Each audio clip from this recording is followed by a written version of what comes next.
కావచ్చు, ప్రతి విషయంలో సంక్షేమాన్ని అభివృద్ధిని రెండు కళ్ళలాగా భావించి 60 సంవత్సరాలు పరిపాలించి జూన్ 2, 2014 నాడు 16,000 కోట్ల రూపాయల మిగులు బడ్జెట్తో చంద్రశేఖరరావు గారికి మేము అప్పగించడం జరిగింది.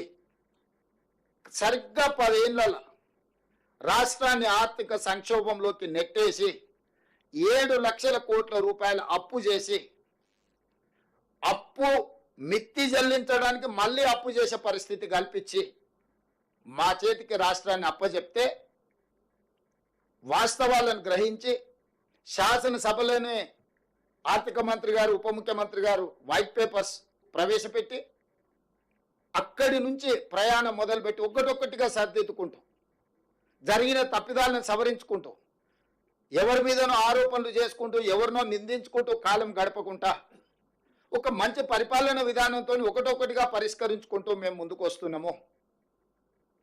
ఈ కార్యక్రమాలు చేపట్టినప్పుడు ప్రతిపక్షంగా మాకు సహకరించాలి, కొంత సమయం ఇవ్వాలి. ఎక్కడైనా ఏదైనా వాళ్ళకి ఇంతకంటే బాగా పనిచేయడానికి అవకాశం ఉందన్నప్పుడు సూచన చేయాలి. ప్రభుత్వానికి వచ్చి రిప్రజెంటేషన్స్ ఇవ్వాలి. గతంలో రాజశేఖర రెడ్డి గారికి, చంద్రబాబు నాయుడు గారికి కుదిరినా కుదరకపోయినా, చంద్రబాబు నాయుడు గారు ముఖ్యమంత్రిగా ఉన్నప్పుడు రాజశేఖర రెడ్డి గారు ప్రజల తరఫున రిప్రజెంటేషన్స్ ముఖ్యమంత్రి గారికి వెళ్ళి ఇచ్చి విషయాలు చర్చించేవాడు.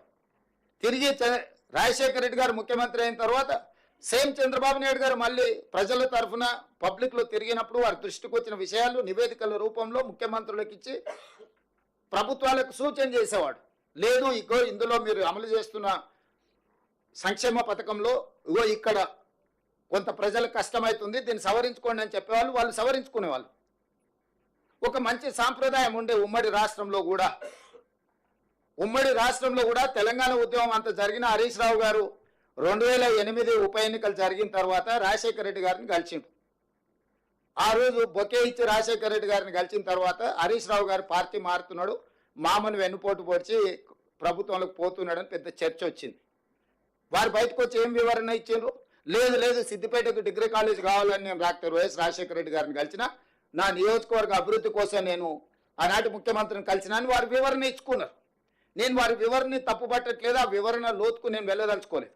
అంటే అంత తెలంగాణ ఉద్యమం ఉవ్వెత్తున జరుగుతున్నప్పుడు తెలంగాణ ఏర్పాటుకు ప్రతిబంధకంగా రాజశేఖర రెడ్డి గారు ఉన్నారని చంద్రశేఖరరావు గారు ఆరోపించిన ముఖ్యమంత్రి దగ్గరికి హరీష్ రావు గారు స్వయం వెళ్ళి నియోజకవర్గ అభివృద్ధి కోసము నిధులు కావాలి అని రిప్రజెంట్ చేయగలిగిన ఒక సాంప్రదాయం ఆనాడు ఉండే భావోద్వేగాలు ఉన్న నియోజకవర్గాల అభివృద్ధికి శాసనసభ్యులు వెళ్ళి ప్రభుత్వాన్ని కలిసి నిధులు తీసుకెళ్లే సాంప్రదాయం ఉండే.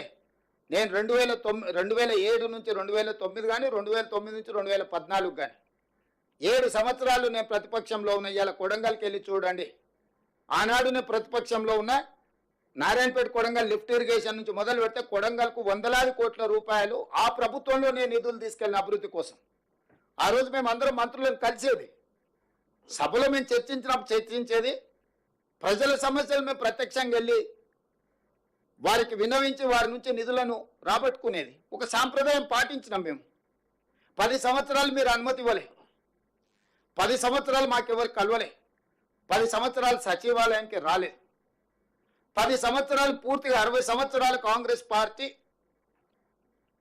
ప్రాక్టీసెస్ ద్వారా ఏర్పాటు చేసిన సాంప్రదాయాలను అన్నిటిని కూడా వారు దెబ్బతీసి అసలు పాలకపక్షం ప్రతిపక్షం అంటేనే శత్రుపక్షాలు అన్నట్టుగా అసలు కలుసుకోవడానికి వీళ్ళేది. ఎదురు పడితే ఇండియా పాకిస్తాన్ సరిహద్దులో ఇరువైపుల సైనికులు ఎదురుపడితే కాల్పులు జరిగిన సంఘటనలు, లేకపోతే ఈరోజు చైనా ఇండియా సరిహద్దులో వైరిపక్షాలు సైనికులు ఎదురుపడితే ఎదురు కాల్పులు జరిగినట్లాంటి వాతావరణం ఎందుకు చంద్రశేఖరరావు గారు సృష్టించిండ్రు?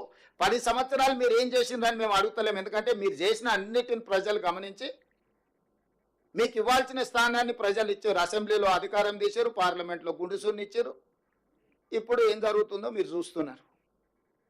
ఇప్పటికైనా మీలో మానసిక పరివర్తన రావాలి కదా, మీ ఆలోచన విధానంలో మార్పు రావాలి కదా. ఒక ప్రధాన ప్రతిపక్ష రాజకీయ పార్టీగా మీ విధానం ఏంది, మీ ఆలోచన ఏంది? అంటే ఈ ప్రభుత్వమే నడవద్దా? ప్రజల సంక్షేమం చేపట్టొద్దా?